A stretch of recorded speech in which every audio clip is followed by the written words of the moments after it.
Okay, we're live. Okay, at this time, I would like to call to order the September 15th business meeting of the Pentucket Regional School District. A roll call, Lisa. Here. Emily. Here. Dick. Here. Chris. Here. Wayne. Yeah. Marie. Here. Joanna is going to be late. She's gonna be late now. Did I get everybody? Oh, and Bill. Don't see Bill. Bill is not here. Wayne, did you hear from Bill? When I talked with the class, he ended up doing it well. Okay. Okay. Sorry to hear that. Okay, so could I get a motion to approve the agenda? So moved. Second. Roll call vote. Chris. Yes. Dick. Yes. Emily. Yes. Marie. Yes. Lisa. Yes. Wayne? Great.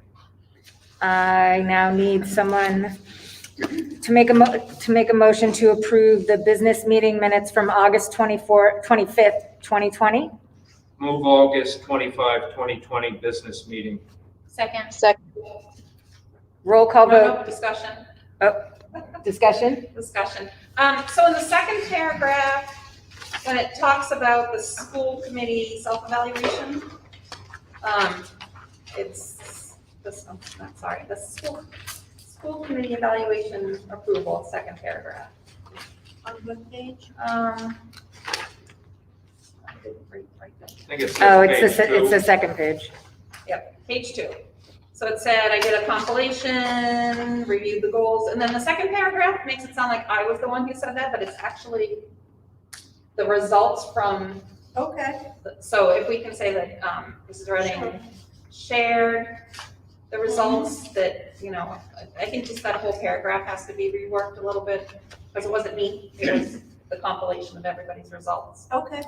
And then also with Mr. Thornton, I think the spring season was wrong. It says girls and boys basketball. I think Wait a it's- minute. Sorry. That's the next page. The next Yeah. page, sorry. It says the spring season shouldn't include basketball. On the 2, 3, 4, 5th bullet, It should not include basketball? the spring season doesn't include basketball, but it's missing baseball, so. Okay. So take the basketball out and add baseball. Okay. And that was it. So do we table this until next week or No, I next? can just amend it and Okay, submit it. okay. If everyone's okay with that, any more discussion? Okay, roll call vote. Chris? Yes. Dick? Yes. Emily?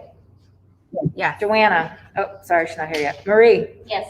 Lisa? Yes. Wayne? Yes. Great. Could I have a motion to approve the minutes from the business meeting from September 1st, 2020? So moved. Second. Any discussion?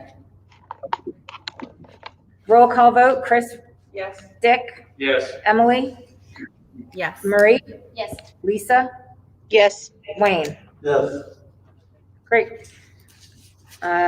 Subcommittee updates. Do we have any updates from the Finance Committee? Sorry. That's me. No, I think there's a lunch program update that Greg will go over later in the meeting. Okay, thank you. Teaching, learning, and accountability? No. No. Policy, Marie? Yes, we met yesterday and we reviewed 4 policies that we'll bring before the committee at the next meeting. They're in regards to COVID attendance, COVID time on learning, and, sorry, I'm scrolling. And to other discipline, thank you, and suspension, expulsion, and local graduation requirements. Dr. B, do you want to discuss that? I've got them in one of my slides. Well, I'll be referencing some of the work that was done yesterday. Just briefly, exactly on the topics we just said. Thank you. And the Communications Subcommittee? We haven't had a chance to meet, but I was able to set up a proper school committee Facebook group. That right now we have 217 members, but I kind of was slow to roll it out, just making sure that I had everything appropriate so people can't be commenting and things like that. So if people want to take a look, they're on Facebook and they want to take a look at Pentucket Regional School District School Committee. It's a public group that will share any information about our meetings, the live video stream links. I forwarded a lot of things from the different schools last week with kind of kicking off videos from all the schools in the district. And hopefully we can keep growing that membership. Awesome. Thanks, Chris. So is that something you think the principals might want to send you information when they do put things out? Yes, that would be good. What I've done right now is I follow everybody on Twitter, so when I see something, You put it out there. I kind of link it from there. And we're gonna try to get a Twitter account, but one thing at a time. Facebook took a while to get rid of the old stuff that didn't work and move to this, so. Okay, thank you. Now we have public comment, and I know we had 2 people signed up. We only see 1 person so far. And but- we see Mrs. Seeley. Mrs. Seeley, you're going to be on in just a second. You Yeah. want to bring her? Okay, Sure. Mrs. Seeley, you're about to come on. Here you go. All right, you're now in the audience, or you're here and present. Okay, great. You guys can hear me okay? Yeah, and we can see you fine as well. Okay, great. Thank you. So good evening, committee. I'm a graduate of the class of 1987 from Pentucket and the parent of 2 Asian daughters who are in the class of 2023 at Pentucket. Several years ago, I first learned that there was a campaign to remove the Sachem mascot from Pentucket, as it was deemed to be offensive to Native Americans. I was shocked to learn this and immediately defended our use of the Sachem as we were honoring the indigenous people who once lived in our area. Then I did approximately 5 minutes worth of research and realized that I was wrong.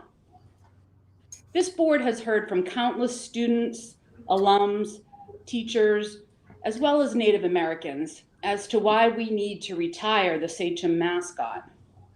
In July, members of the Retire the Sachem Coalition presented a panel discussion of Indigenous people who shared their experiences of racial injustice and the negative impact on their lives due to this cultural misappropriation. But that even appears it wasn't sufficient to get this board to act.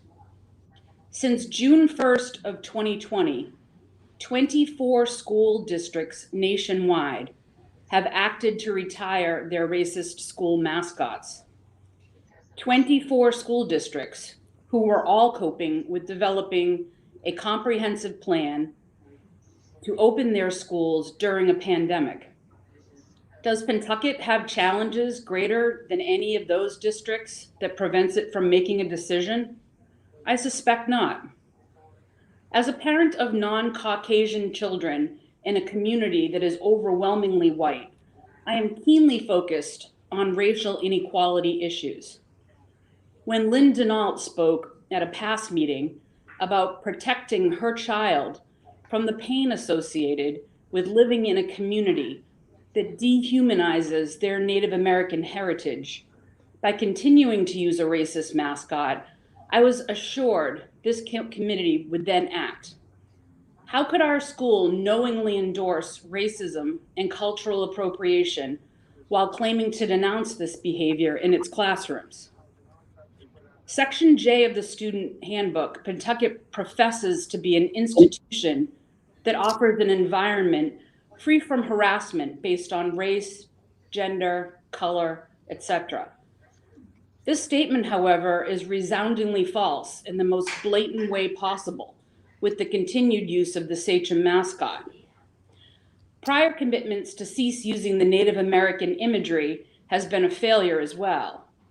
In fact, Paul, the Pennacook tribe representative, told us that there is no situation in which it's okay for Pentucket to maintain its Sachem mascot. Yet again, this was not sufficient information to induce this committee to retire the Sachem. This committee continuing to kick the can down the road, delaying making a decision on the mascot, is unacceptable. Our nation is currently engaged in a racial justice awakening where we have witnessed even NFL teams abruptly eliminating their racist mascots. If they can accomplish a change of that magnitude, then this committee can certainly do it as well.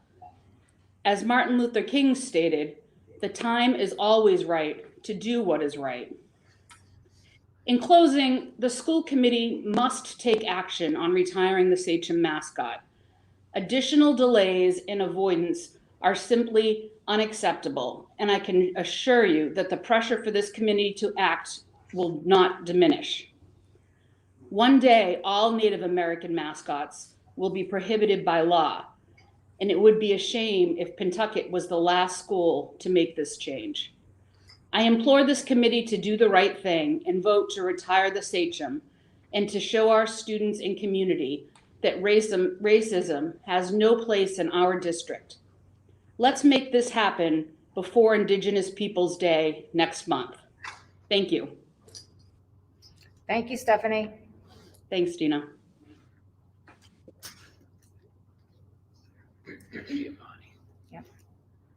Hi, Giovanni, you're on. You have 3 minutes. You're on mute. You're on mute.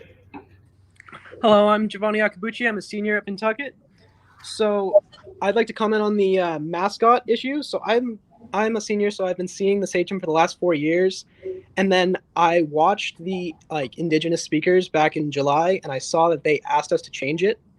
And so for how much this district has talked about being progressive and how much we've seen in my history courses of how they've always tried to teach us that to be a good person and how we've been bad to the natives and we should be better now, that we have done nothing. And I feel like we definitely should. And the way we can most directly do this is by changing our mascot. Thank you for your time. Thank you. Thank you, Giovanni. Okay, Dr. B, Superintendent News. All right, thank you very much. I would actually like to just add that if in the future or the next meeting, people want to come on and discuss, that they need to contact Mary Ann in the superintendent's office by Tuesday morning at 9:30, and she will send you the link. So for people who want to make public comments, this is how you do it. And now you. All right. So thank you very much, Madam Chair. I just would make mention that, yes, the school year has finally begun. Officially, it started yesterday. We had the full remote. Today was the first day we had students in school. And certainly at the superintendent's office where people come to pick up parking passes, students have been fabulous. They've had their masks on. I'd say they were smiling. It's hard to see them smiling, but everyone seems super positive. Teachers done a really good job of getting ready. And again, I'm just going to mention to everybody, this is brand new. It's brand new for everyone involved. So yes, we're expecting some hiccups, some things that have to be ironed out. And if you see something that you think could be improved, but reach out to your building principal, let them know so that they can work on that. It's just something that we want to make sure the experience is as good as possible for our children. And that's always going to be our focus point on what we're trying to do. The Pentucket Education Foundation, they actually went ahead and funded EdPuzzle. It's an online program. There was a teacher who was looking to utilize it. And of course, we'd spent already for COVID funds, we went over that last time. So I just want to give a shout out to the Pentucket Education Foundation for funding a subscription for EdPuzzle for that teacher and other teachers to be able to utilize. That was huge on their part. I mentioned this, you all are aware that we're going to be doing with the building committee and the school committee, a walkthrough of the new building. It's the work site. Mr. Seymour, who's the chair of the building committee, reached out to you. If you haven't replied, please let him know. And I'd also like to thank Representative Mira and Senator Tarr. We had on the site a little bit of a delay with one particular vendor. And they were actually able to, we called them and they were actually able to work with the vendor to get them to help move things along. So, but I personally have not done a walk through the site. So next week, I think it's next week? It's next week. Next week when that happens will be the first time I've gone through and seen that as well. But obviously that's exciting. Handbooks, this is just letting you know, so parents have received, there's online, the handbooks are digital and they're online. For all of you, this is something we typically do, but because of the way things played out in the spring, we didn't do that in the spring. So the handbooks are in a folder. It's shared with you. The folder shared with you. You can go through and review those, and we'll put those will be on the next agenda. So this is an interesting one. Last Thursday, after it was 3-something in the afternoon, Tony, who is our food manager for the district from Chartwell's, he was on a conference call, and the federal government decided that they were going to provide free lunch for all students. And that was an option school districts could utilize. So we had a pretty extensive conversation about what this means. And it's not something we could do immediately because this just happened on Thursday and we need to know numbers. So if we applied it immediately and there were 70 students who were getting lunch and all of a sudden it went up to 270, that would create a supply problem. So all of the schools have sent out a survey this week. Again, this information is coming at us incredibly late. The caveat on this one is that it expires, that free lunch option or a free lunch expires, except unless you're free and reduced. It expires December 31st or until they run out of money. So that could be 1 week, 2 weeks, could be the 3 months. It's hard to say when that will be, but that was a sudden change. So if anyone's watching this, if you're a parent, the next week, we're starting this with children, and there's a survey that went out. Please fill out the survey so we have a ballpark of what we need to prepare for. Children who are remote, if they have on days they're not here, if they want to participate, a family member has to be able to come and pick up that food for them. I think everyone here knows, and viewers probably understand, we do not have services where we can put people in cars, go pick up meals and drop off all around the 3 towns. You also received a letter from the commissioner, and he was going over the colors with the COVID colors, but in there he also mentioned you'll want to wait 3 reports before making adjustments, because that will tell the tale of 4 weeks, which is essentially a month. So in that, it's the same things I've mentioned to you extensively about what we need to do in terms of monitoring what's going on. And we're just fortunate that we have our small community with our health agents who are readily available and talk to us all the time and keep us looped in, because really they're the ones who are going to be able to tell us the story of what's happening and why it's happening and what actions we may need to take.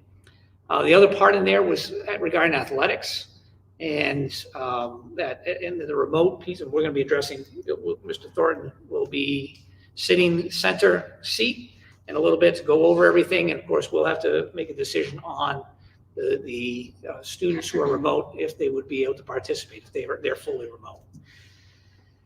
And Ms. Falzani had just mentioned the M policy. So we've been working on the M policies. Those are the 4 M policies right there. And those we are implementing now anyway. But because we were working on them yesterday, I'm utilizing policy BGG, which basically says in the absence of a policy that I can go ahead and we can implement this as long as it's taken up at this next school committee meeting. So that's what we're going to do. A lot of these, there's no huge deviations. There's nothing radical in these. It's just simply because of COVID, some of these pieces get altered. Like time on learning, we know it's not 180 days. We know it's 170 days. And we know if that changes again, I have to have the authority to go and make that adjustment immediately and then take it to the school committee afterwards. So that's what these policies aim to do.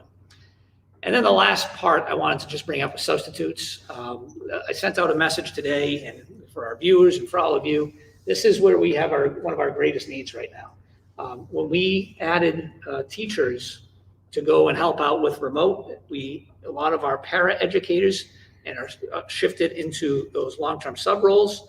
And then we had our subs that we were using went into the para educator roles. So now we have this great need for substitute teachers. So for our viewers, if you check that email that I sent today, that would be wonderful. If just Diane Farrar is the person in our main office that you could reach out to. And we'd be happy to just preliminarily take your application, answer questions that you may have. But this is a definitive need that we will have, especially, as the year progresses. If there's a handful of teachers that are out, we want the children to stay in that classroom. We have alternatives that we're looking at, but they're just not as, the ratio, they're like it's putting more children in a big space, but mixing. So instead of having 12 children, you might, in a classroom, we might have 30 children in a cafeteria, where they'll be doing the online assessment. So we're trying to avoid those situations. But that is what I have for you this evening. Anybody have any questions? Chris? So I have a couple areas of questions. Sure. One is relating to technology and whether, just an update about Chromebooks for students. Are people still waiting for things that we know of? If people are still waiting for a school supplied one, what should they do? Yeah, so that's a great question. I actually checked in with Dennis Buck. We check in frequently. We talked about that today. So first, I think everybody knows in the spring, we let out anybody who needed a Chromebook to let us know so we could get them one, and we handed out several hundred in the spring. And those students still have them. We did not take those back because we were anticipating they were going to need these for the fall, so that's what happened. We also sent out another follow-up survey in August, trying to get an idea of who still had need, because we had a lot of families who had like a desktop computer that their child was using, but the child can't pick up that desktop and bring it to school. So instead, those families are in need, so they filled out the survey. So at this point, if someone had not filled out the survey, or someone didn't know there was a survey, when that's happened, if they could just reach out to their school has a number of Chromebooks that they're able to allocate. Mr. Buck said there's one school where they've run out of what he gave them, so they're pulling more from the middle school right now that are in the carts to bring over and assign them to that school, so that there are Chromebooks available. In addition to that, I'll just make mention, it's interesting listening on, we know everyone in the education world knows at this point that Chromebooks as a whole are on a massive back order. By back order, I mean they haven't been delivered in a long time. The order we put in for 600 some odd Chromebooks, it's still slated to arrive in January.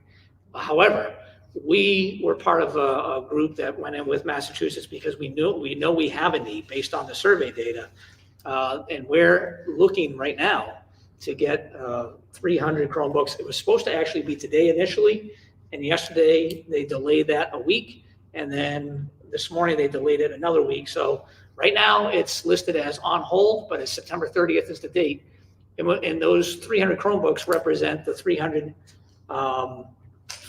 it's the 200 some odd parents who still did not have a Chromebook prior to the school year starting. And then our para educators who are going to be working with some of the students remotely, and when having to access data online so they can support the students that they're meeting with.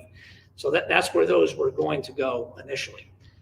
So yes, summary of that, if you have a technology need, we only have 2 people in our district that are dealing with that right now. We have a network person and a person who goes around and fixes things. Just 2 people. We don't have a tech service where you can just call a hotline number and get information. So the best way, if you are having an issue, if you have a need, is to call your school building. They'll get you the information you need, and they'll reach out to our technology director. So the parents and students have what they need in order to be able to function. And I think in most cases that probably happened a week. We know that all the laptops that we had prepared for students on the days of orientation, the children who showed up, they had them on their desks. So they were there for them waiting, and they took them home already. And if they didn't, they were in the office for the parents to pick up. For the ones who had sent, those who haven't, still reach out to your school and they will help you out. Go ahead, Mark. I just want to follow. So, Dr. B, it doesn't have to be they can access Oh, Google thank you. Classroom on iPads or Yes. Macs or. Yeah, that's great, thank you. So we always say this term Chromebook, but as long as you can access Google Classroom or Seesaw, you're fine. And you can do that on, yeah, absolutely, on your iPad, you can do that on a PC, you can do that on, if you have an HP laptop, you're absolutely fine. It does not have to be a Chromebook. If you have a MacBook, all of those work just fine. Yes, thank you. It's a good clarifying question. You had another question? Yeah, I did. So there's also been some questions. I know Dan's going to talk about sports at the high school level. There's been questions about other activities in clubs, both middle school and high school. Last year there was the cross country middle school program. Has there been any discussion about that, just to fill people in on where we are? Yeah, so the student sponsored pieces, there's several of those are going out already. I believe we posted, like student government and things like that. Those are still proceeding as they normally would. The community education shifted. So we haven't heard from anybody that's wanting to start a middle school cross country. For those that was not a Pentucket sponsor, that was an outside sponsored event or activity. So if we haven't heard from anybody that's wanting to do that, but yes, the standard school sponsored activities, most of those are proceeding. Some of them are on hold for obvious reasons, but most of them are continuing on. And information is being sent. Yeah, I think so. To the First, students directly. yeah. So first, what's happened is that we need to get so a lot of those have sponsors. So teachers who have taken on those positions, and those teachers who have taken on those positions, we have the applications out. So you need to have a faculty sponsor first. So those teachers those were posted last week, and the teachers first, they need to get that in there, and then they'll advertise and put that out. Okay, so nothing's been sent out to students yet. Mr. Thornton is in the audience. I don't know what the high school has done specifically, and I couldn't speak to the other schools. It just came out sometime last week, because obviously school hadn't started yet. So, yep, you're welcome. Are there any more questions? No? Okay, we're on to new business. Did you guys all get a look at the fiscal year 21 calendar? Have any questions? Could I get I did. okay. Well, can we have a motion? Yeah. Could I have a motion to approve the fiscal year 21 calendar? So moved. Second. Okay, discussion, Chris? Mr. Conway's on this.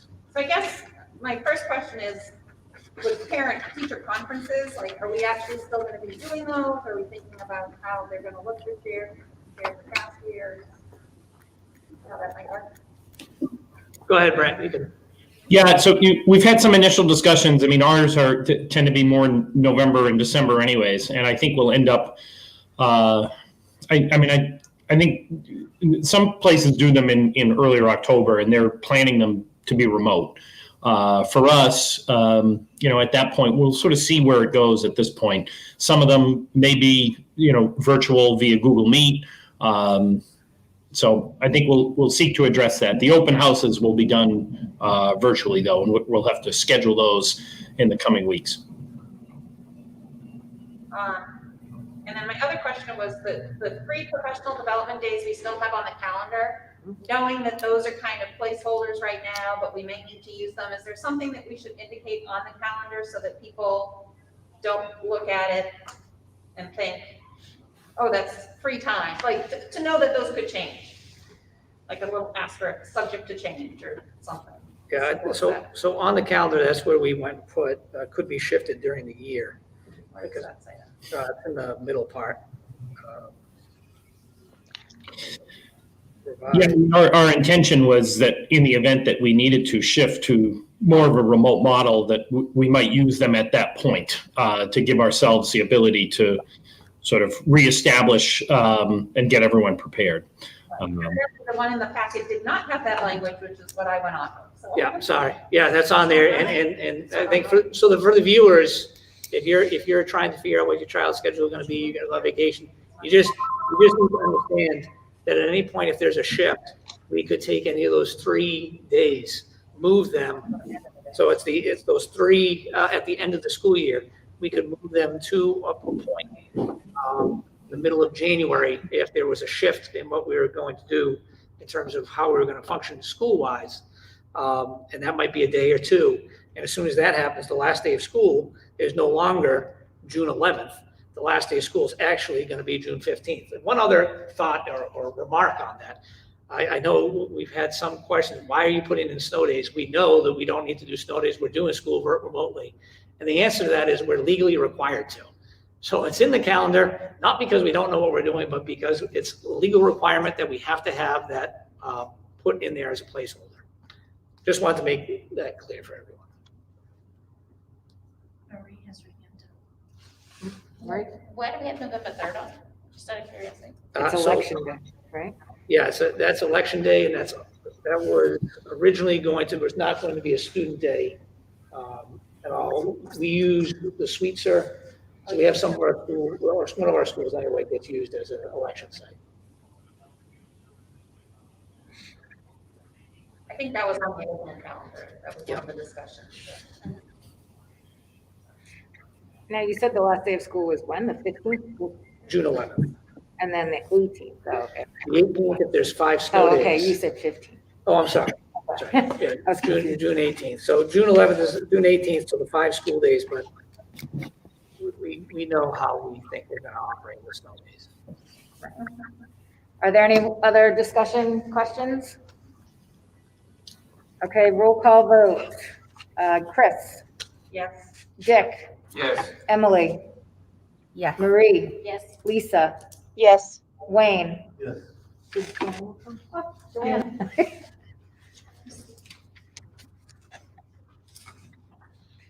Okay, our next item for new business is athletics.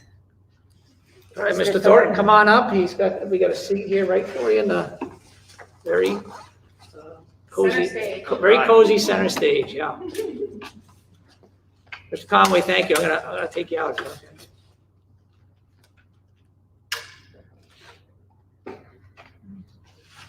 Good. Good? Hi. Are you good? Well, thanks for having me. And as Dr. B said, this is certainly a unique start to the year, and thinking about it a lot since we haven't had any sort of extracurricular activities for the past 6 months. And when you think about it right now, we're sitting in the middle of September, and it doesn't seem like it, but we'd be a month into the athletic season in a normal year, and this certainly is not normal. So what we're looking to do, we're going to be starting off this year. The sports season can start this Friday, which is the 18th, and we have field hockey, soccer, golf, and cross country as the teams that are set to begin. And what I have to go over tonight is basically it's the COVID-19 protocol that we put together through the MIAA as well as the Cape Ann League athletic directors. So if you want to, you guys all have a copy. You can follow me along, and I'll just highlight. We don't have to go through. Well, you can ask questions whenever you want, but we'll start off with our pre-workout, pre-contest section. And there's been some questions about the temperature taking student athletes at the school and who is going to be required to take those sort of things. But what it comes down to is, when any student who comes to Pentucket Regional School District, they're coming with the consent of their parents to come to school. So we don't ask them to have their temperatures taken during the day. They're coming to school, and we're assuming that they're healthy and ready to go to school. In the event that something happens during the day, maybe a student will go to the nurse or a student has to see the trainer at some point. If there ever was a time where their temperature was over 100.4 degrees or greater, that student athlete would not be allowed to attend any practices or games that day. So that's basically what we're doing with that. COVID-19, if a student athlete did come down with COVID-19, that would be obviously dealt with our health professionals. And there would be a 14-day quarantine period that would have to take place. And obviously no one would be able to return to action at any point without that medical clearance. In terms of cohorts and participants, this is something that's going to be really unique and new to all of us. We're going to be having a coaches meeting tomorrow with all the fall coaches. And it's just something where there's just a lot more administration that's going to happen, with the head coaches on the teams, because as you can see, what we have here is when we do start the practices, the student athletes are all going to be they'll be working together in pods or groups of 5 to 10 student athletes. For instance, in a soccer field, they'll have 10 athletes who are going to be the same pods working together on their teams. And once the teams are set, so for instance, if there's a varsity and a JV team, once we have those teams set, we're going to create these pods where during practice and when they're doing drills, they're going to stay in those pods throughout the season and working together on drills. There could be a time where you're going to do 11 on 11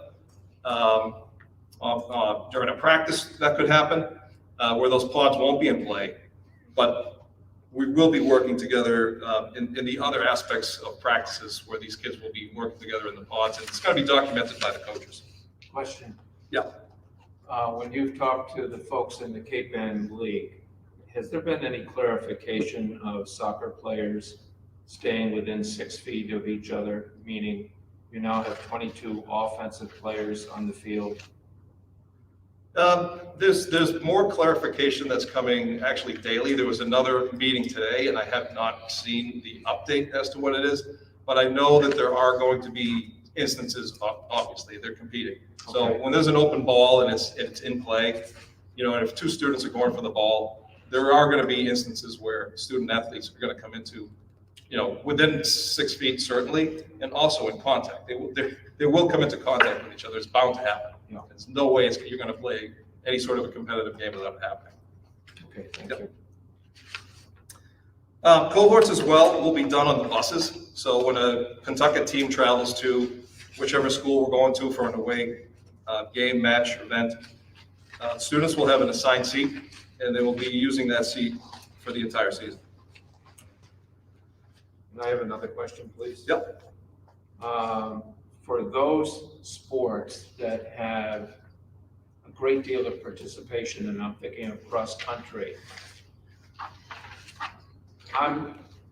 based on the history of cross country, there could be well over 100 kids. I don't see how we could possibly bus 100 kids. So is the coach going to, at the immediate opening of the season, talk about taking, is it the top 9 that are going, the top 15 that are going, and the next 15, maybe that's the JV and that's another bus? How is that all going to work out? Great question. So you're right. And in terms of participation, Pentucket and Newburyport, I believe, have huge cross-country programs. There's other schools in the Cape Ann League that they don't have the same numbers as us. They may be in the 30s or the 40s in total participation. As you said, we can go over 100 in some years. I did check the numbers this morning, and I believe we're in the mid-60s right now between the boys and the girls program. So it's a total number right now. We have about 60 some odd student athletes. I anticipate that number to grow.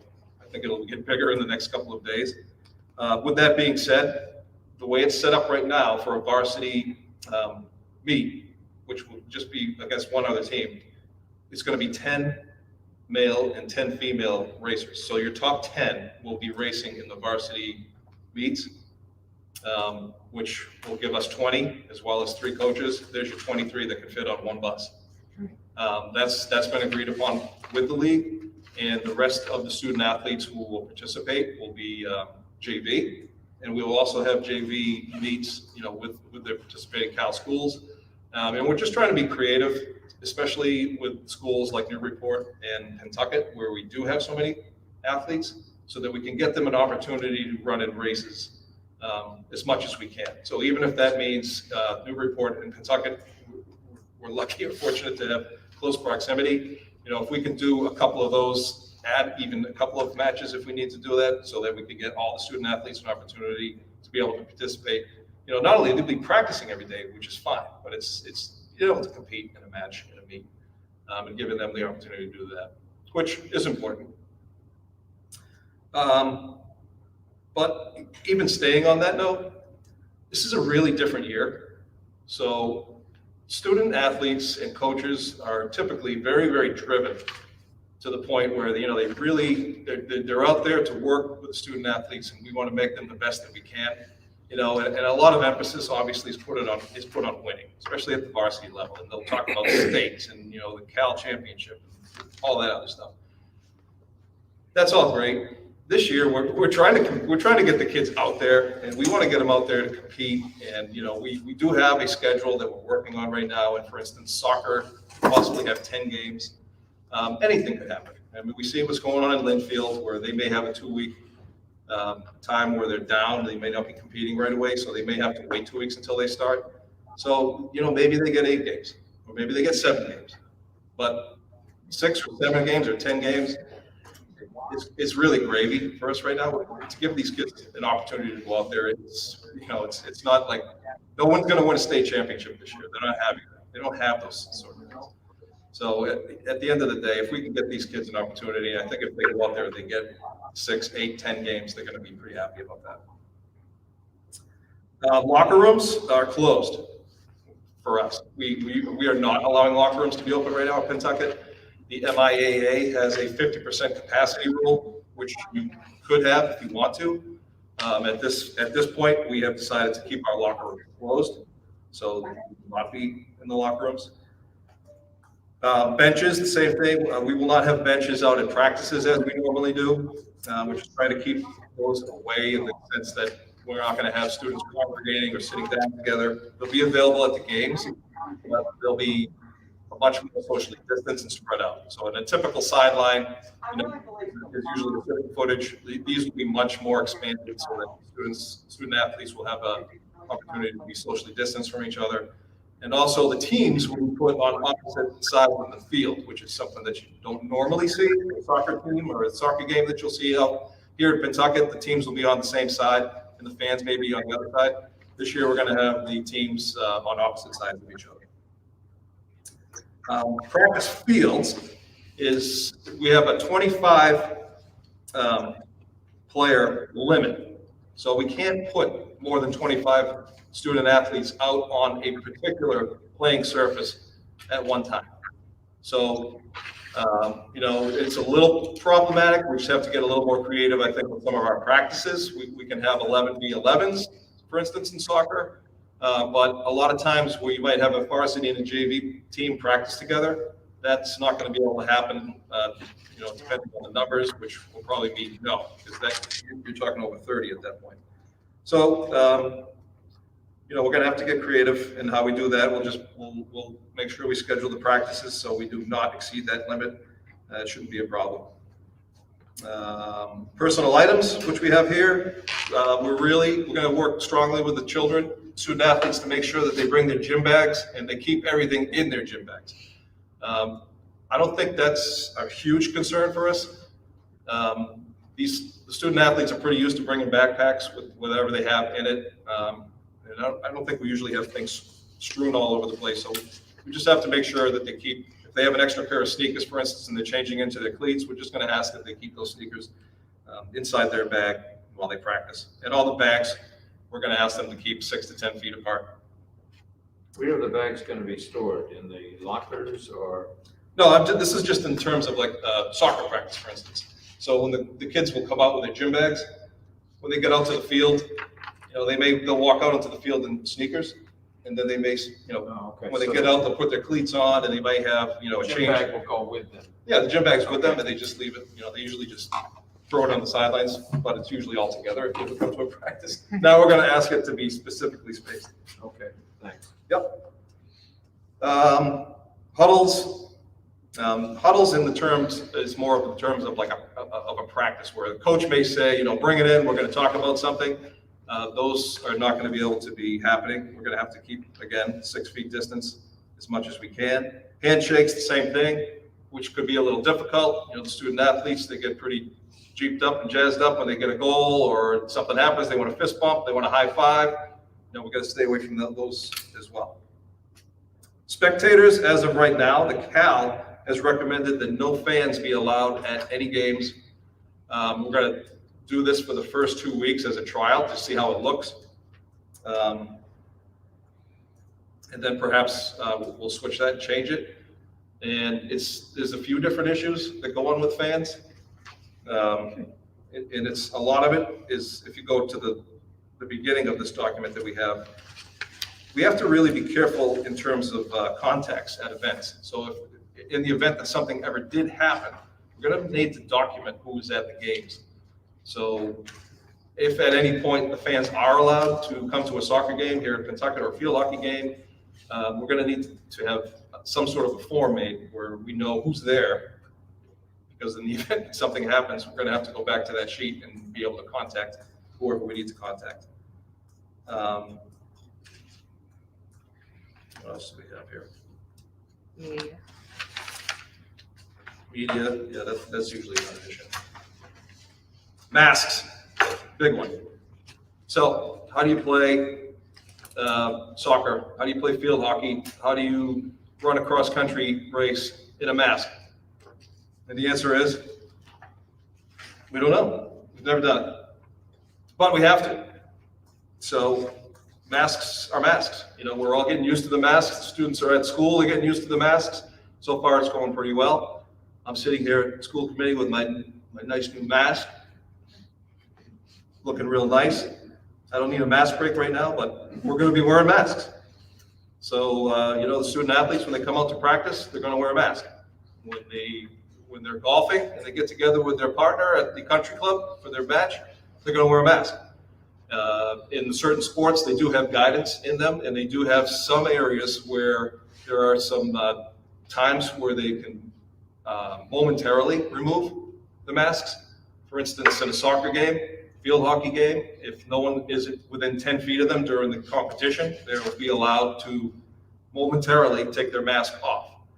How that's going to look and how easy that's going to be remains to be seen. It's going to take, you know, the good thing is they're going to have a few weeks to practice and see what that looks like, because, you know, we're going to figure out how you have a field hockey stick in your hand and you remove your mask for a couple of seconds, and then now someone's coming at you, you got to put your mask back on. I mean, I'm sure it's not going to be easy, but something that we have to do. Coaches also, masks. Everybody's going to be in a mask. Hand sanitizer. Tricky. You know, we need to make sure that there's a lot of it around. The students, we've been in for a few days. We had the orientation last week, you know, a couple of days so far this week. And from what I've been witnessing, the students have been great. They're taking advantage of the hand sanitizers all over the place. There's hand sanitizer everywhere right now in the high school. So there's really no excuse not to use it. It's going to be more, what is that going to look like out on the fields of play? Or how available will we have that? Students are going to have it in their gym bags. Should we have it right at the bench area when there is a bench during the game? But we're going to be asking the student athletes to, you know, obviously constantly keep their hands as clean as possible.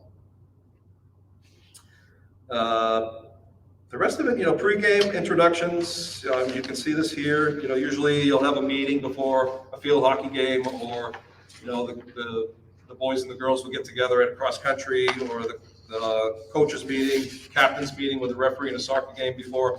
Those are going to be limited to one participant. So where you may have 3 or 4 captains from each team who go out to meet with the referees pregame, it's going to be one coach, or it's going to be one captain from each team who will go out socially distanced, 6 feet apart, meet with the officials beforehand, and that'll be it. Ball retrievers in soccer, no more. That's not happening. And then in terms of general equipment,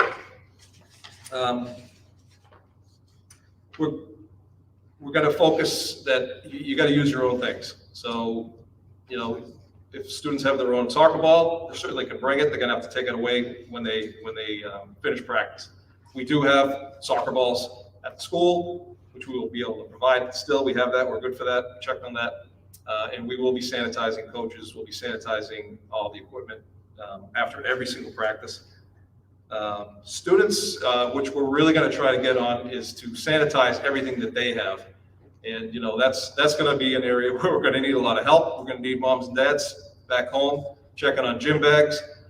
Being the parent of a hockey player, it's not always easy, but the hockey, you got to get it. You got to get in those bags. You got to clean them out, and we're going to ask people to clean them out daily. And, you know, a lot of times that probably never happens.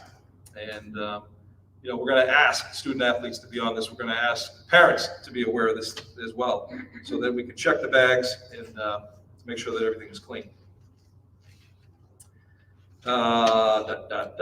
Let's see, hydration. Students, we're asking them to bring their own hydration. So we're not going to be sharing bottles. We do have Gatorade buckets all over the place at the high school. We can't use those anymore. So we're not going to be able to fill up, a Gatorade bucket and bring it out in practice so that everyone can share it. That's not happening.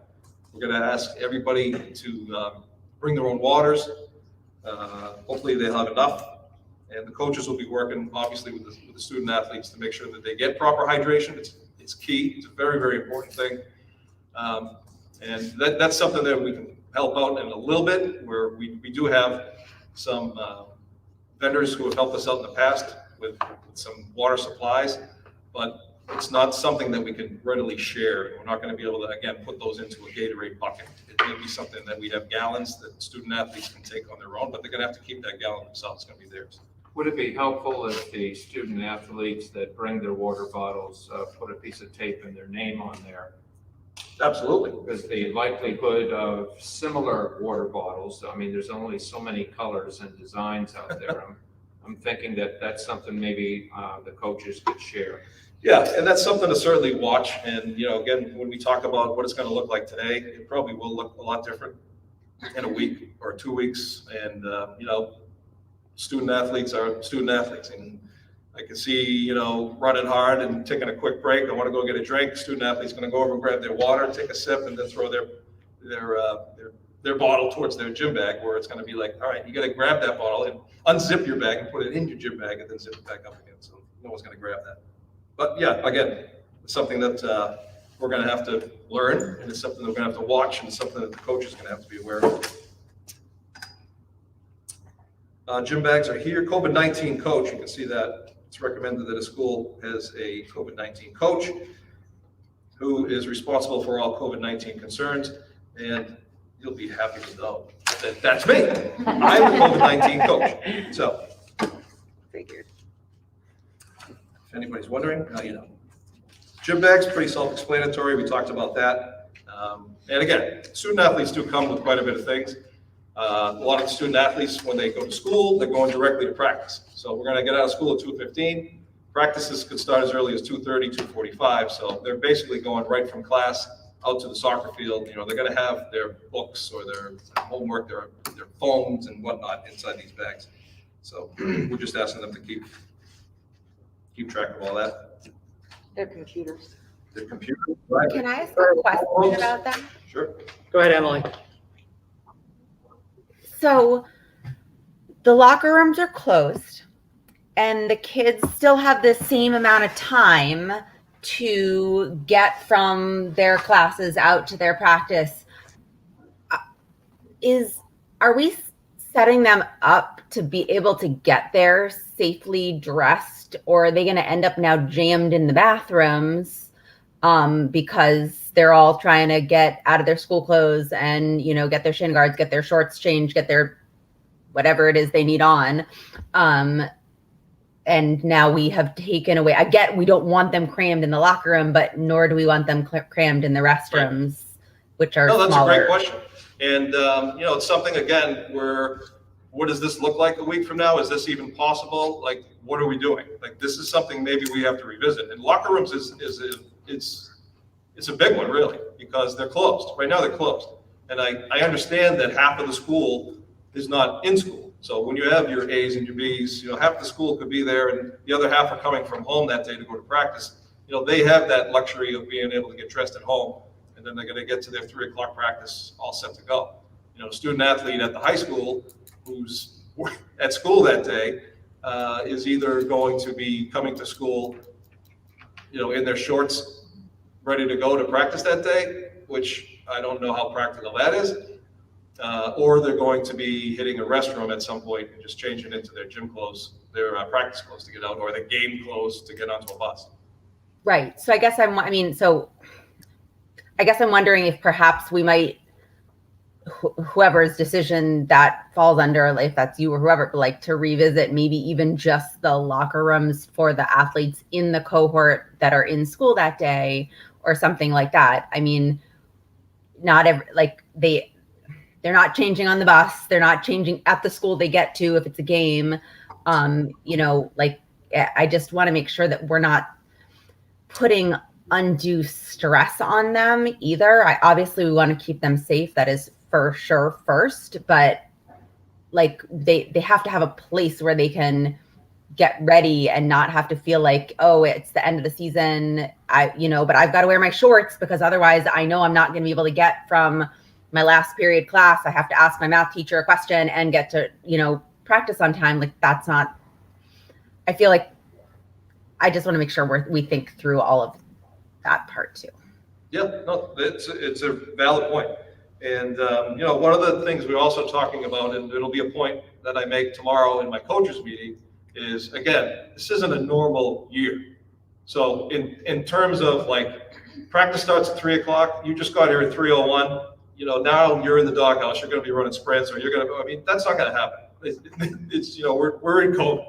You get there at 3:15 because you have to go to, you met with your teacher and then there was a line to get dressed afterwards, then so be it. That's going to happen. Well, and if we don't have enough fields, that might be your day for running anyway, because you can't get on a field. So that might be part of creativity, but yeah, I just want to make sure we're taking care of them and not making this like more of not making this a stressor where clearly it is something that our kids need to be well-rounded and it's a stress release for a lot of people, but I want to make sure that we're taking care of the logistics too. Yeah, I think by and large, what we were looking at is the locker rooms are closed right now and they're closed during the school day. So they're locked and they're shut. So they're also not being cleaned. So, if we do open them up, even for getting dressed after school, even if it's from a 2:15 to 2:45 time frame, now you're looking at those, it would just have to be adjusted where it's understood that they'll not be cleaned. I don't know how dirty they would get. It would be maybe something that we'd have to go in and fog. They're not going to be showering. They're not going to be coming in muddy and dirty because it would be before practice. Then after practice, they all just go home anyways.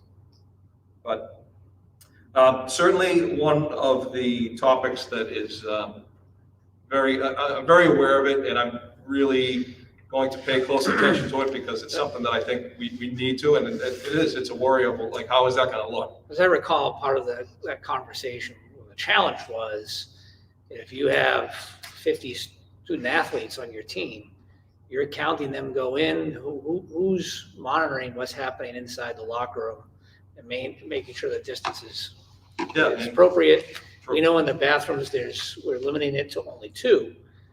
So at 50%, some of our locker rooms have a pretty sizable capacity. So it's who goes in, who goes out, and then it's, you have to keep track still of that contact monitoring piece, which becomes a little more complicated. Yeah. I think I remember early on, those were some of the challenges I heard from other school districts when it came to locker rooms. But, so that's not an easy solution. And we thought too, maybe once we get started, if the pods are well established, maybe you just go in by pod. You 8 to 10 go into the locker room at a time. Sure. The coach is there. They're going to get changed. You have 3 or 4 minutes. Get out. The next pod, bam, you guys go in and take it. That could be something, but I guess we'll. Absolutely. And with those kids, most kids that age have a mobile device, a cell phone. You can use a QR code reader to record who's going in, and that's very fast. Right. And allows for contact tracing and privacy because it can just go go to the sheet that goes only to the coach or to the athletic director or whoever. So it's the monitoring piece can be pretty easily addressed with some of the technology. Who's monitoring the bathrooms? If they're using multiple bathrooms to get ready as opposed to the locker room, is there enough staff to monitor that they're not overcrowding the bathrooms as well? Right. The bathrooms are throughout the high school, so Yeah. those are like throughout the day where there's signage on the doors that say 2 or 3 max in a bathroom. It's not specifically someone outside every single bathroom. We were thinking maybe in the gym area it would be coaches because there are some bathrooms outside of the locker room areas in the gym area, but that would be with a coach down there. And then you have to worry about who's out on the field, providing the supervision there as well. This is true. Lastly was transportation. So I just wanted to make sure everybody was clear on what we do for transportation and that how Kentucky we do provide obviously buses to all away games, but there is no transportation that is involved with practices. So, Haverhill Country Club, for instance, is where we golf, and it's just understood that the student athletes are going to get up to Haverhill Country Club, and that's where they practice on whatever days that they're going to practice. Home meet, for instance, at Haverhill Country Club, the same thing. You're going to get to that practice, the match at Haverhill Country Club. However, if it's at the Blush Myopia Country Club, then we will get you a nice bus to bring you to Myopia. Yes. So 2 questions. One, somebody brought up about practice locations and where are teams going to be located for practices this year? Yeah, so good question. We have limited space now here, as you can see. We have the field hockey field will remain out front of the high school. That's going to be open for that team. It's being lined now. That'll be the home base for our field hockey program. And inside the track is going to be soccer based. So the soccer teams will have use of the field inside the track. We also have soccer fields up at Pipestave for our teams to use after school during the week. The cross-country team as well is going to have access to use Pipestave during the week. We won't have anything going on there during the weekends. And then the last one, Haverhill Country Club, obviously for our golf team, they play their matches there, they practice there. We're very fortunate to have that facility to use, even when it's full. They allow us to use their driving range, so the kids still have an opportunity to go out there and practice. And then lastly is the Amesbury Sports Park, which is where the field hockey team plays some of their games as well. So typically you have big groups of kids in cars getting themselves to Pipestave I'm talking from a soccer mom. Yep. But it's probably not the best idea right now. Right. So I guess the concern would be, how do we get, like I know if you have a student who's old enough to drive and hopefully has the permission to have kids in the car, not like just after they get their license. Yep. Like, how are they gonna get the same number of kids over to I Pipestave? mean, I think it'll just happen. I mean, I'm a parent of the district. My kids have gone through, they've played hockey and, they practice at Haverhill High School. And, could student athletes get into cars with each other and have 6 in a car and they drive there? Yep, they could. Would I recommend it? No, I wouldn't. And the same thing for Pipestave. I'm not going to tell people to get carpool I'm going to just say you have practice at Pipestave at 3:00 and it's your responsibility to get to Pipestave and you need to do it safely. And, that's going to be us who are asking that to happen. That's going to be the student athletes who can drive, who are going to be responsible to do the right thing like that. And it's also going to involve parents who know what their kids are doing after school. So if, I know where my kids are going after school. And I can't police every single student athlete who's out there. But, what we're dealing with right now, we don't want a van, bringing 12 kids to the Amesbury Sports Park. We don't want 6 kids piling into the back of, Joe's brand new car so that they can go up to Pipestave. It's just not something that we want. That's what we're going to ask. That does not happen. So, but great question. So just along those lines, a question regarding, we have students, particularly if you're a freshman, it's your first time, you don't really know a lot of, maybe you don't know a lot of upperclassmen necessarily, and it happens to be that it's Tuesday and you're in cohort B. So now you're home. Are the coaches going to be understanding that, look, we know we don't have students who are going to be able to get here because their parents are working or the parent is working and they have no way to get to practice? Yes. Okay. So I've spoken with some of the coaches already about this. And again, I will be meeting with all of the fall coaches tomorrow. And that is one of the topics of discussion, whereas it is a different year. There are going to be some student athletes on a Tuesday or a Wednesday or a Thursday or a Friday who simply a ride fell through and they cannot make it to practice or they can make it to the game. It's not going to be an issue. Okay. In terms of coaching, of course, we want everyone to be there. Sure. We hope that they all can get a ride there, but And then. it's not going to be detrimental, I should say. With games, so there was some talk somewhere about games trying to be done on Saturdays. Are we still there? Are we Yes. still- okay. I can guarantee you there will be games on the weekends, Only, especially in soccer. only, Not only, no, but okay, yeah, there will be Saturday games in soccer. but also some weekday games. Yes. Okay. Right. So can you said that there's going to be a maximum of 25 student athletes on the field at any one time. Is that is The playing surface, the yeah. playing surface. So inside the track, so if you had like varsity on one end and JV on the other end, you can only have 12 and 13. No, I mean, when we're looking at a varsity soccer game, Oh, not just practice, sorry. practice, yes, Yeah. 25. Okay, so- So for instance, outside here at the middle school, 25 student athletes can be on that field. Okay. So out front of the high school for field hockey, 25 student athletes can be on that. It doesn't matter the size of the field. Pipe stave, there's so many fields. Obviously, you're going to have, there's going to be quite a few student athletes and youth players who are playing on the various fields that they have down there, but on a playing surface, it's 25. And I don't know if we're getting to this or not. So we don't have to vote for sports because we're in hybrid already, according to the commissioner. Yep. Do we have to vote for students who are remote only? Yes. Yeah, that's so my we'll have- understanding. okay. Yep. So we have to do that vote. But not homeschooling students, because we've always allowed homeschooling students to So participate in sports, correct? That's correct. We have a policy. we've allowed it, but it's not something that is required by state statute. So our vote has to encompass both or just? That's certainly up to you. Mr. Conway, I see you down there, but what I just said is correct. Yeah, I think that's one of the things I picked up on recent literature. I think that's one of the things I picked up on recent literature, that even though that's something we're practicing that Pentucket has always done, that is not the case for children, that they are not automatically able to participate if they are homeschooled, even if they're in our district. I'm actually not 100% sure.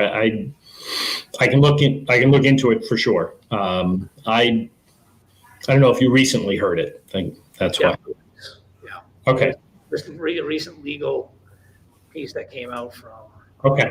law firm, so. Okay. Greg, I heard a lot of the things Dan said, but it also triggered a couple little procedural questions with me. Obviously, transportation needs to be paid, and a lot of kids aren't going to get to go to a lot of things they used to go. Coaches still need to be paid. In lieu of that, because of our budget situations and things we've always done, we have athletic fees. Procedure's always been, child doesn't get put on a team until the fee is paid. What I'm afraid of, and I'm seeing this in various functions throughout the school, is parents are going to say, I paid $100 for my kid to go on cross country. Now I find out he doesn't get to go to the beach. I want my money back, and all these fun things. We're not really set up for this anymore. We changed parking to the point of we cut the fee to $50 and said it will be non-refundable. If you're paying for pre-K this year, because there is no K fee, obviously, we're asking you to pay for the month, beginning of the month, non-refundable. We're just not set up anymore in the business office to handle waves of refunds. We had to do it in the spring, and it practically drained us of doing anything else for almost a month and a half. But I think what needs to go out with things, if you sign your child up, these are the expectations, understand this is how it's going to be. And if 2 weeks in or a week in, you decide you want out, you just basically, you can get out, but you're not gonna get any money back. So I need people to understand exactly how this is playing out. It's not gonna be athletics as it's normally been. And so I need parents to understand that. I need to make sure they understand that. So in the communication that you go out to them with, make sure they know that, yes, your kid's on cross country, but if he's a freshman or a sophomore, it's very likely he won't be ever going to a meet or getting on a bus for us. Because although the transportation costs are the same, we can't obviously put 60 kids on a bus anymore. But we still have to pay for that bus, we still have to pay for that coach. So I want to make sure that that's out there very clearly with everybody, that they understand Same procedures apply. You want to be on the team, you have to pay before you begin practicing. And once you make that payment, you have to understand the rules this year, and if you don't like it, know about it in advance. Make sure they understand that. Yeah, that's a good point. It's a good thing for the coaches to have when they have their, their meetings with the parents preseason, and they can say, again, they can preface that whole thing by saying, it's not what it used to look like. And for even a sophomore who was on the team, cross-country team last year, where they went and they had the starts with 50 or so student athletes on a line, it's not going to look like that anymore. It's going to be 10. So, if you were a sophomore and you ran at a varsity meet last year, there could be a possibility that you do not run at a meet this year. And, like Greg said, as long as everybody's clear and if it's something that you want to do, come on it. We'd love to have you. And if you think it's not really fair or it's not for you, that's fine too. You don't have to play. So right now, parents or students should sign up at the athletic website, but the Correct. payment hasn't been. No, I was waiting for the school committee to say, we're going to have sports, and then I will turn on the website payment.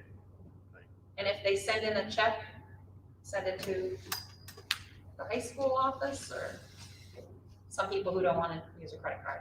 Yeah, they can bring a check to the main office, and they can give it to TK Brackbill. They can bring also a check on their first day of practice if they want to the coaches. Yep.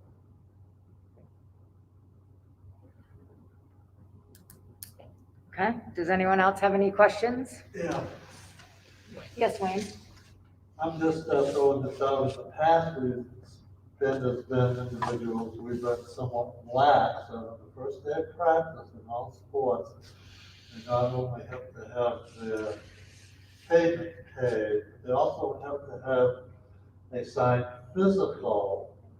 And just coming in and saying, well, I'm getting one next week, I couldn't get to the doctors, etc., doesn't cut it. Now, are we a little tighter than we used to be in the past? As a parent, I'll say yes. Yeah, we have. No So we use. physical, Correct. can't practice until you do. Yeah, the coaches are updated. Sadly, they're updated within 15 minutes of their first practice. Day one of any sports season is chaos. It's controlled chaos, because we do have student athletes who do not register on Family ID, or they haven't turned in their physical, and we simply don't let them practice. So day one of any sports season, fall, winter, or spring, is a very, very busy time down near the gym and the trainer's office, because there's a lot of people who are bringing in their physicals, and they're logging on to Family ID, which I get every single log on my phone. So when you told me you logged on and it's not there, it's because it's not there and you didn't log on. So you do have to log on, and we will not let you out onto any playing surface without a physical. And they have to do the concussion testing too, right? Concussion testing is done freshman year and junior year, so it's done twice throughout their high school season, careers. So, and we'll still do that. It's the impact testing. Thank you. Yep. It's a good question. Anybody else? Come on, Joanna, you get that? So I believe the question. We need a motion. That is correct. Yes, so we're gonna need a motion. I'll make a motion to approve participation in fall sport for all students, whether they are hybrid, remote only, Florida virtual remote, or homeschool. Is there any discussion? Second. Fall, or, I said fall. Just Did you fall mean for all, now, or no? or the whole year?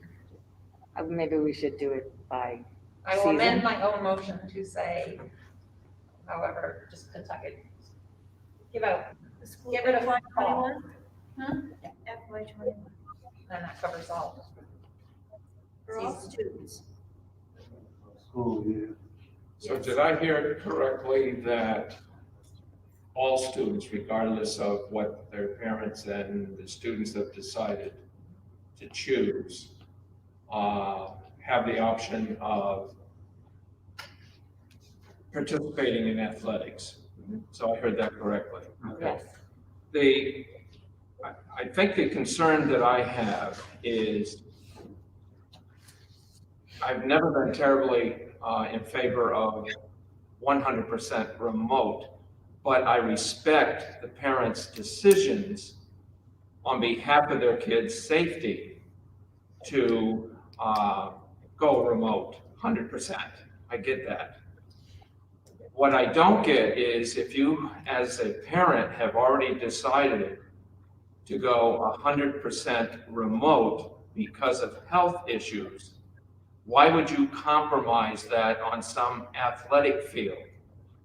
So I feel that I will probably, based on that, and I haven't lost any appreciation or respect for parents who make that decision, but I believe I will be voting no on this particular item as a result of that. Lisa's gonna. Thanks, Dick. Lisa? Is there any way we could break the vote down so that the remote is not part of this? The remote population? I thought we You know, were fully voting. That's the remote? only thing. No, that's still the only thing we're really voting on, Lisa. But I think the way Chris said, she said all students, whether She was they be- including the high, But we're not voting on all homeschool. students because they're already. Right, well, just to make it a blanket motion. Right. Anybody who wants to participate can, despite their learning position. And I think in response to your comment, Dick, I think what this vote does is it gives the parents that same choice. They can still choose not to have their child participate. But if they feel that they have a reason that they don't want them in the school building all day long, compared to out on a soccer field after school for the activity, it gives them that choice. That there may be some people who feel okay with the athletics part, but not with in the building. And it's just giving them that opportunity to make that parental decision. Emily? So, because what Dick said made sense to me too, but I was also thinking, Chris, in addition to like where the inside versus outside, there are some families that I know of who have chosen full remote, not for a health, risk per se, like that their kid doesn't have a special condition that puts them more at risk, but their child may need the consistency of the same format every day or that kind of thing. And I would hate to see us sort of stepping in and making those kinds of decisions for families. Again, I would find it sort of contradictory, but not still my choice to make the other one either. But I think that there are kids or families who have chosen full remote for non health risk reasons that we need to be aware of. Thanks, Emily. Emily, when you say be aware of, you mean we need to be aware of the families, or we just need to be cognizant of this? Just to consider that it's not okay, that those kids deserve a chance to play sports, in my opinion, just because there are other circumstances that their parents or families have taken into consideration that we might not know about. It's not just because, their kid is high pulmonary risk or whatever, that they may have other reasons that we are not privy to, that they may have chosen full remote that worked better for their family. But that doesn't, in my opinion, mean that they wouldn't be able to participate on an athletic team.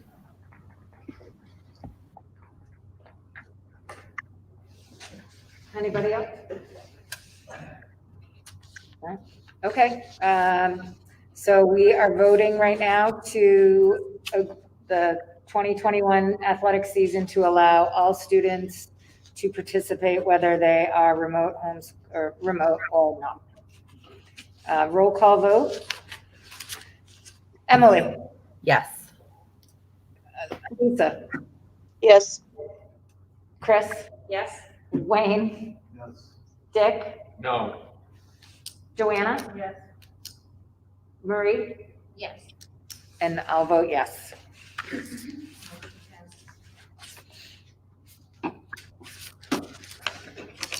Mr. Thornton, thank you very much. Yes, thank you. Thank You get your work cut out for you. There we go. Every time we log on, we'll get on your phone. Good luck. Every time. So again, for freshmen, it's called, it's register. Family ID. That's what I need. It's on the athletics webpage, yes. So go to the high Family school. ID link. On the athletics. If you're watching and you're a freshman, you're the first time coming to high school, if you go onto the high school website, go under athletics, it's Family ID. That's how you get all your information uploaded and put into the system. And you have to do that. Thank you. Thanks, Thank you, Mr. Dan. Dorn. Appreciate it. Okay, lunch program. Who wants to, is it Greg? Mr. or- LeBrecq, do you want to move up or do you think we can hear you from where you are? I don't know, can you hear me? I can hear you. Yep. Emily, you can hear him all right? Okay. Thank you. As the superintendent alluded to earlier, we are a participant in the National School Lunch and Breakfast Program. The only problem with this program is, in my opinion, it's run by the federal government, who tends to do things in a massive, overreaching, one-shoe-fits-all way of doing things. Amen to that. You heard the superintendent earlier say, last week they decided that we will start feeding everybody until they run out of money. Well, of course, how can you staff knowing that? You can't hire more people for extra lunch and then have to lay them off 2 weeks later. We don't know exactly, so we have to send out a survey. To that end also, about 8 years ago, they changed the National School Lunch Program to make it more, how can I put this, healthy, is how they call it. What we've seen in the interim is our participation rate dropped to about 30%, and our waste being thrown out from these meals every day is staggering, because the program requires children to take certain foods at a certain level. And it's very, very restrictive on what you're allowed to serve children. And it's even limited to 800 calories a day. Can you imagine a high school athlete or someone who has a club after school going from breakfast until they get home at 5 o'clock on 800 calories? It's basically like offering them a Snickers bar and a cucumber. And to this end, what we're seeing a lot of now, it happened a lot earlier and it hasn't happened as much since, but it is still happening, are school districts opting out of the program. What this means is you don't get reimbursed for their meals, but you also don't have to live by their rules any longer. You can start serving spaghetti and meatballs with meatballs that are made out of meat. Some local, Londonderry, New Hampshire has opted out at the high school level. It didn't go over well with the feds. They tried to stop them by declaring them a food processing facility because they also made the meals that went to the other schools in the Londonderry School District. Saco, Maine and Cape Elizabeth, Maine have recently opted out, and my favorite quote of that one was from the superintendent of Saco, Maine, and the food service director who's up as well, who said, the biggest problem we have is by the time we get kids into school at 5 or 6, they know what food tastes like. And what we're serving them isn't what they're used to food tasting like. What we get at a participation, if everybody in our school participated in the program, we'd serve about 450,000 meals just in lunch a year. We're serving less than 130,000, including the free and reduced. I'm sure I've talked to school committee members, I've talked to parents, my own children went through the school district. They didn't eat the school lunch. And it's not because I didn't want to pay the $3 or $4. Believe me, I would have gladly paid whatever not to make lunch every morning for them. The problem was they were going to things after school. They were coming home starving. They needed more food.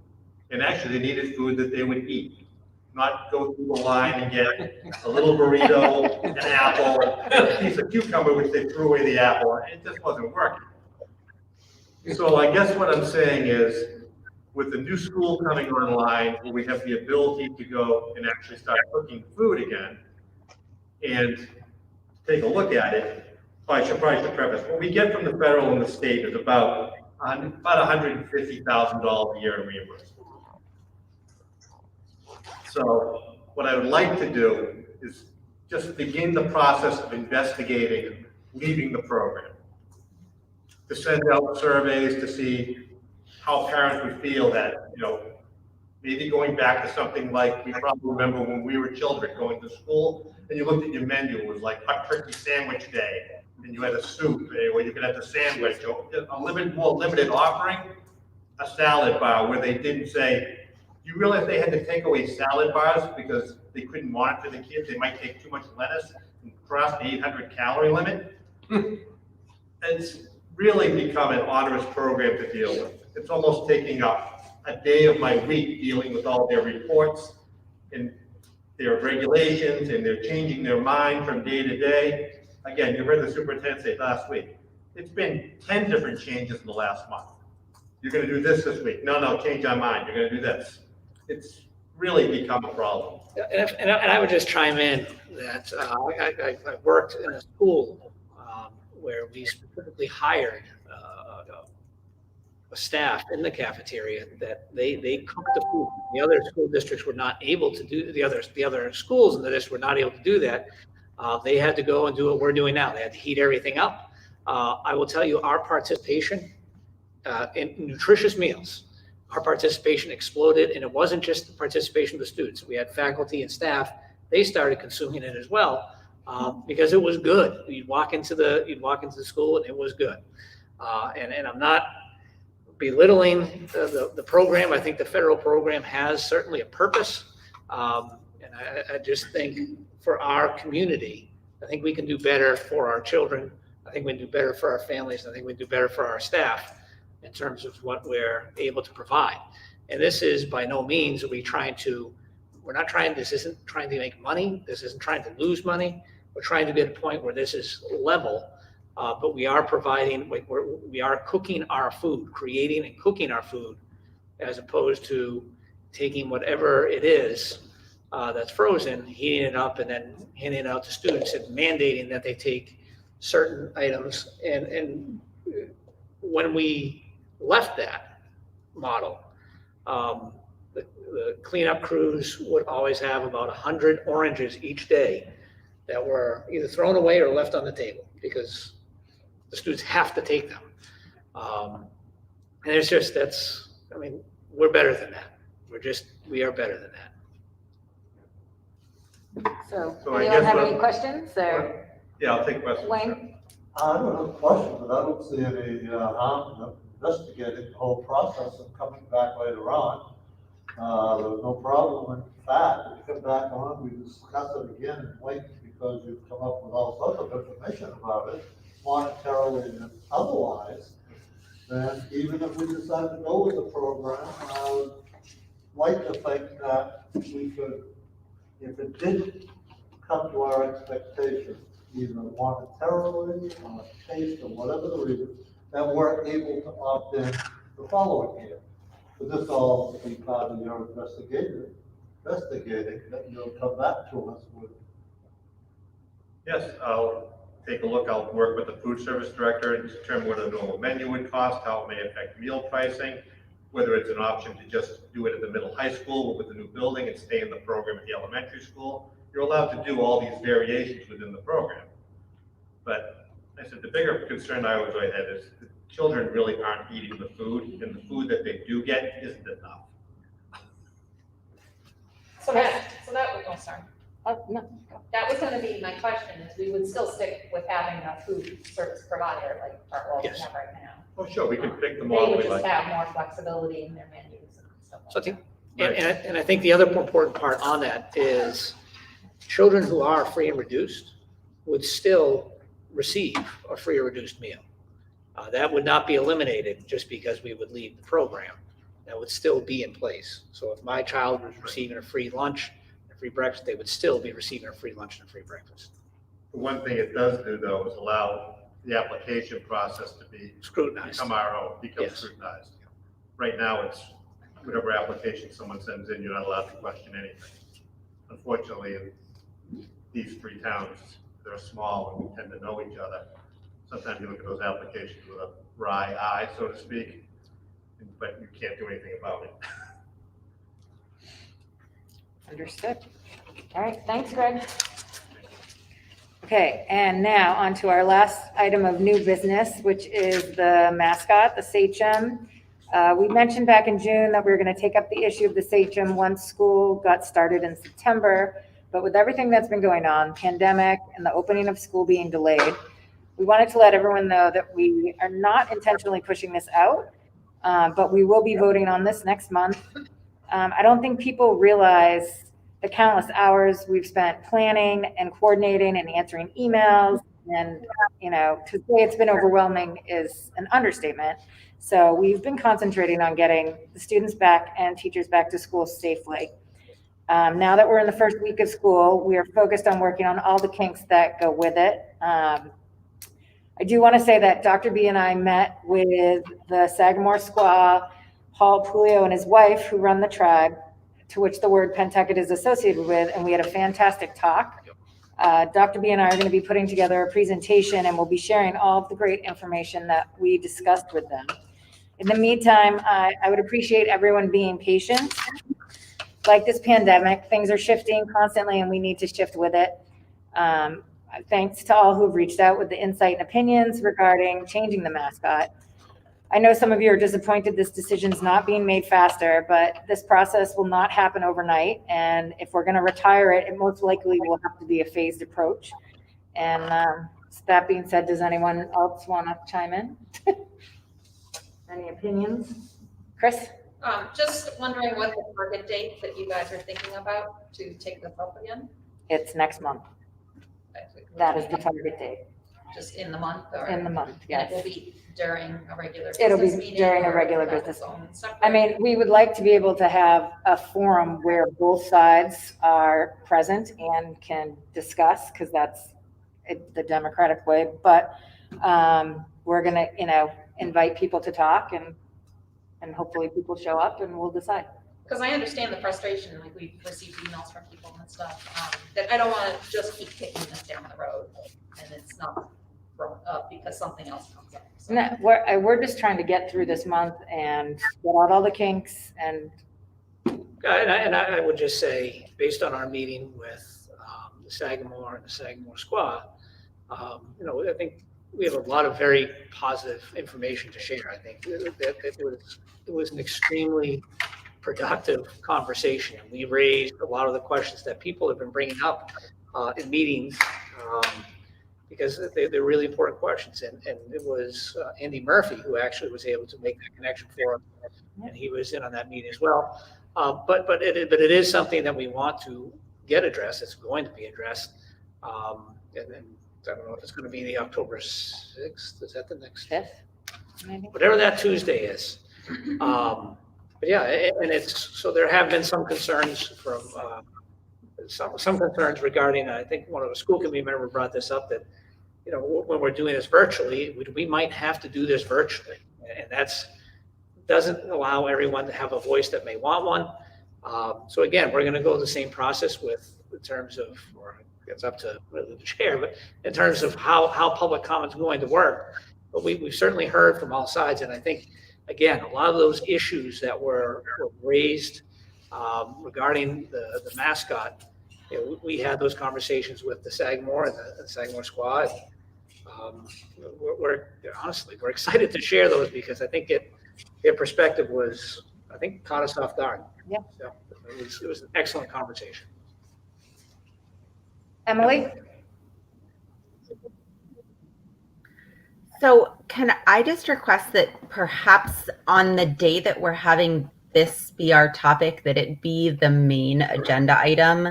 I know we have so much stuff to cover, and I understand why we're pushing it off, but I also have concerns about that. And I really don't want to see us jamming up an agenda full of so many things that we aren't, that we're rushing through any one of them to get to another one. As you know, in August, we were meeting every single week because there's things that are coming up all the time.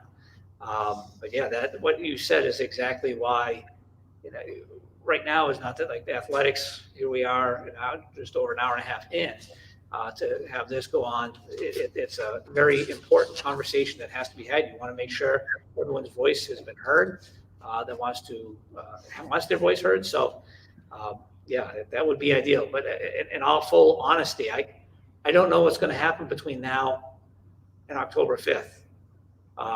So what's going to come up on the docket? That's why I know Chairwoman Trotter just said it'll be sometime in October, because we hope between the two meetings that there'll be one of the two that things won't be as busy, and we'll be able to put that on that agenda as one of the sole issues. Right. Or that we can say, as we've done with this, like, you know what, this is another important issue has come up, but like, it's important, but like, it's not urgent. We're going to push the other thing off this time and keep the mascot issue on this meeting. And the other things are going to be discussed at our second October meeting. Everything up That's to how this it plays point, out. today was athletics. so that- Athletics is starting on Friday. All the other meetings have led up to things that are started either at the end of last week or started yesterday. So that's a great point. Lisa? There's just a couple of things I just wanted to add in is, for tonight, it wasn't put on as a vote. And that was not something that the school committee as a whole, we don't set the agenda. And I think, some people are mistaken to think that the whole school committee sets the agenda, because we don't.